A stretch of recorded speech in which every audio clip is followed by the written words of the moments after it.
Assalamualaikum warahmatullahi wabarakatuh. Perkenalkan, nama saya Muhammad Qori Alapsi dari Prodi Perpajakan.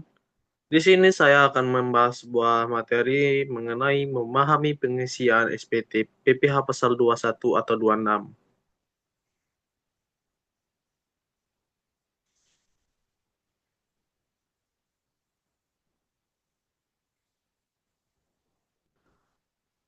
Apa itu SPT PPh pasal 26?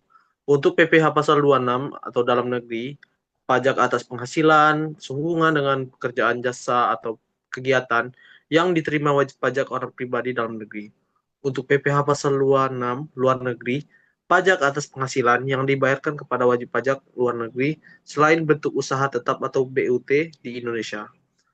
Fungsi dari SPT masa PPh 21 atau 26 ini ialah menjadi alat pelaporan pemotongan dan penyetoran pajak, bukti pemotongan yang sah, dan kewajiban bulanan bagi pemotong pajak.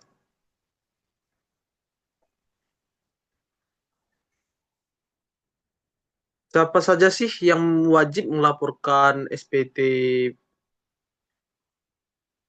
Yang pertama ada pemberi kerja, termasuk perusahaan, instansi pemerintah, dan organisasi. Yang kedua dana pensiun, badan yang membayarkan uang pensiun atau tunjangan hari tua. Yang ketiga, penyelenggara kegiatan. Pihak yang melakukan pembayaran hadiah atau penghargaan. Yang terakhir, wajib pajak tertentu, termasuk bentuk usaha tetap atau BUT dan perwakilan perusahaan luar negeri lainnya. Prosedur mengisi dan melaporkan SPT. Untuk langkah-langkah kunci dalam pelaporan bulanan SPT yaitu kita pertama harus menghitung PPh terutang. Kalkulasi PPh pasal 21 atau 26 ini diterima dari setiap penerima penghasilan yang didapatkan oleh wajib pajak. Yang kedua, bayar pajak. Setor pajak yang telah dipotong ke kas negara sebelum tanggal 10 bulan berikutnya. Yang ketiga, buat bukti potong. Sediakan bukti potong sertakan bukti potong form 1721 A1 atau A2 untuk penerima penghasilan. Yang terakhir, laporkan SPT masa. Sampaikan SPT masa PPh 21 atau 26 atau SPT atau EBUPOT paling lambat tanggal 20 bulan berikutnya.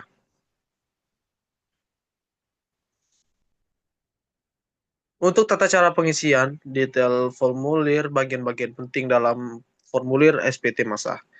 Yang pertama, kita harus mengisi identitas. Identitas tersendiri yaitu terdiri dari data wajib pajak seperti NPWP, nama, alamat, dan masa pajak yang dilaporkan. Untuk bagian yang kedua, daftar penerima. Bagian ini yaitu berisi tentang rincian penghasilan dan pemotongan dari PPh 21 atau 26 untuk setiap pegawai tetap. Yang ketiga, bukti potong. Ringkasan jumlah bukti potong yang dibuat selama masa pajak. Yang terakhir, SSP dan lampiran. Melampirkan surat setoran pajak dan dokumen pendukung lainnya. Untuk simulasi kasus pengisian SPT. Ilustrasi penghitungan PPh 21 pegawai tetap. Untuk gaji bulanan 10 juta dengan PTKP TK0, iuran jaminan atau THT 5% gaji. Perhitungan yang detail harus dilakukan sesuai peraturan terbaru untuk mendapatkan PPh 21 yang akurat. Pentingnya pelaporan tepat waktu. Kepatuhan pajak menghindari sanksi administrasi tepat waktu. Pelaporan dan penyetoran sesuai batas waktu yang ditetapkan. Untuk maksimalnya tanggal 20 bulan berikutnya. Sanksi denda. Keterlambatan pelaporan SPT masa dikenakan denda minimal sekali yaitu Rp100.000. Integritas data. Memastikan data yang dilaporkan akurat dan lengkap untuk menghindari pemeriksaan pajak.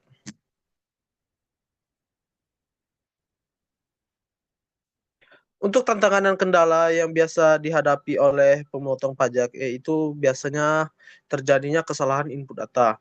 Hal ini sering terjadi pada bagian NPWP, NIK atau perhitungan tarif yang tidak sesuai dengan apa yang dihitung oleh pegawai. Untuk yang kedua, kompleksitas peraturan. Perubahan aturan PPh 21 atau 26 ini yang sering dan rumit, terutama terkait natural atau kenikmatan. Hal ini yang membuat bingungnya para wajib pajak dalam membayarkan pajak yang akan dipotong. Yang terakhir, kendala aplikasi EBUPOD. Kendala teknis seperti server down atau error saat proses validasi dan upload. Hal ini membuat para wajib pajak yang akan melaporkan atau membayarkan pajak yang sangat sangat sekali sering down, jadi memperlambat waktu untuk membayarnya.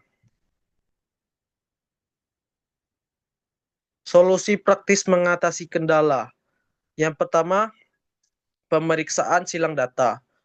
Verifikasi ulang data pegawai NPWP PTKP sebelum diinput ke sistem agar tidak terjadinya kesalahan dalam pengisian data. Yang kedua, pembaruan pengetahuan. Aktif mengikuti sosialisasi dan regulasi terbaru dari DJP agar agar tidak bingung dalam peraturan yang sering berubah dalam perpajakan. Optimalisasi sistem, memanfaatkan payroll software yang terintegrasi dengan EBUPOD untuk mengurangi kesalahan manual. Konsultasi ahli, menggandeng konsultan pajak jika menghadapi kasus perhitungan yang sangat kompleks.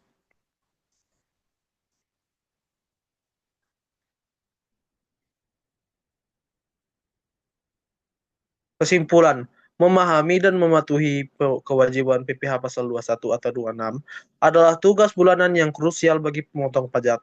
Pemotong seperti pemberi kerja, dana pensiun, dan penyelenggara kegiatan wajib menghitung PPh, menyetorkan sebelum tanggal 10 bulan berikutnya, dan melaporkan SPT masa ke SPT atau EBUPOD paling lambat tanggal 20 bulan berikutnya, serta membuat bukti potong. Kepatuhan ini wajib dilakukan tepat waktu untuk menghindari sanksi denda minimal 100.000, serta menuntut integritas dan akurasi data untuk mengatasi tantangan dan kesalahan input data, kompleksitas peraturan, dan kendala teknis aplikasi. Pemotong pajak perlu melakukan pemeriksaan silang data, memperbarui pengetahuan regulasi, dan mengoptimalkan sistem pelaporan, misalnya dengan memanfaatkan payroll software terintegrasi. Baik, sekian presentasi yang saya sampaikan. Mohon maaf apabila ada kesalahan kata dalam penyampaian saya. Saya ucapkan banyak terima kasih. Wassalamualaikum warahmatullahi wabarakatuh.